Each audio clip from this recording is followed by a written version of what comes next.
सो आज हम पढ़ेंगे इन्वर्स प्रोपोर्शन।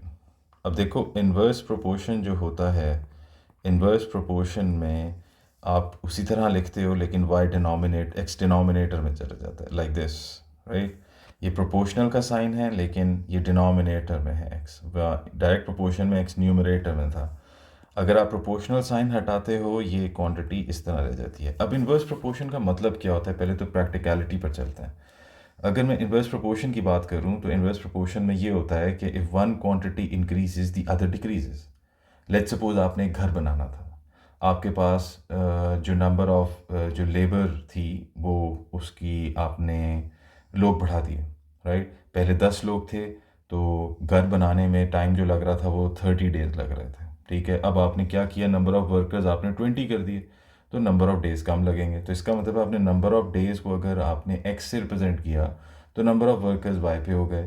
तो इसलिए आपने जब नंबर ऑफ़ डेज़ कम किए तो वर्कर्स बढ़ गए, वर्कर्स बढ़ाए तो डेज़ कम हो गए। तो ये चीज़ होती है जो इन्वर्स प्रोपोर्शन में देखी जाती है। और आपको ये पता होना चाहिए कि इन्वर्स प्रोपोर्शन ये खुद बताता है इन्वर्स है डायरेक्ट है, ये आपको पता होना चाहिए, ये खुद बताता है, लेकिन आपको सॉल्व करना आना चाहिए। लेट्स सपोज इसको सॉल्व करना है तो उसी तरह देता है सॉल्व, कि अगर मैं कहता हूँ कि find the value of x when y is 4 given that x is 3 when y is 3। Okay, अच्छा, ये इसने, चलो मैं चेंज करता हूँ, y is 5। ओके, अब देखो यहाँ पर इसने मुझे वैल्यूज़ दी हैं पर्टिकुलर सोल्यूशन। इस पर्टिकुलर सोल्यूशन को यूज़ करते हैं k की वैल्यू फाइंड करने के लिए। अगर मैं यहाँ पर देखता हूँ the value of y is 5, मैं ये सब्सिट्यूट करता हूँ यहाँ पर, ठीक है।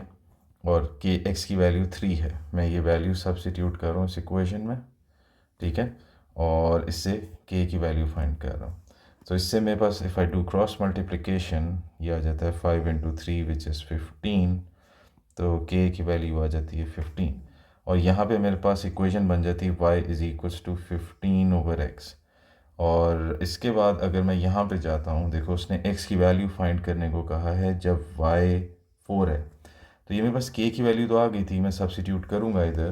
देखो याद रहे y की वैल्यू 4 है और हमसे x की वैल्यू फिगर आउट करने को कहा जा रहा है।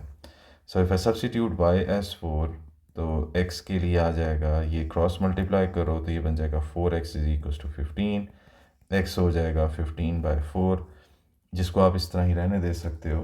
आप इसको डेसिमल्स में भी दे सकते हो, विच इज़ 3.75, राइट। तो ये इस तरह है डायरेक्ट प्रोपोर्शन और इन्वर्स प्रोपोर्शन, ये आपको पता होना चाहिए। इसमें कैलकुलेशन कैसे करनी होती है, पेपर में किस तरह चीज़ें आती हैं उसको देखते हैं।